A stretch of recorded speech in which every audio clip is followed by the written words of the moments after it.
moving forward, and of course we get into the guest internal area, and as you see, I could just walk through there without the usual thing of having to wait for a sensor to open the doors, or having to wait to find a switch to press for the doors to open. And that's because those aft doors concertina open completely, so that you can just sit here and enjoy being in the open air. And it's not just on the aft section, but also look at the sides, those huge sliding doors. And let me tell you, they're beautifully made. I've been on yachts before where when we were in the way in navigation, they tend to rattle a little bit. No rattling here whatsoever.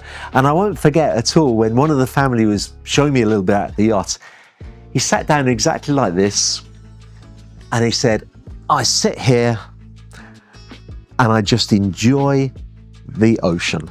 And I wish there was something I could do on YouTube where you could enjoy the view that I'm enjoying now. It is fantastic. We have lovely fresh air coming in, an incredible view all around.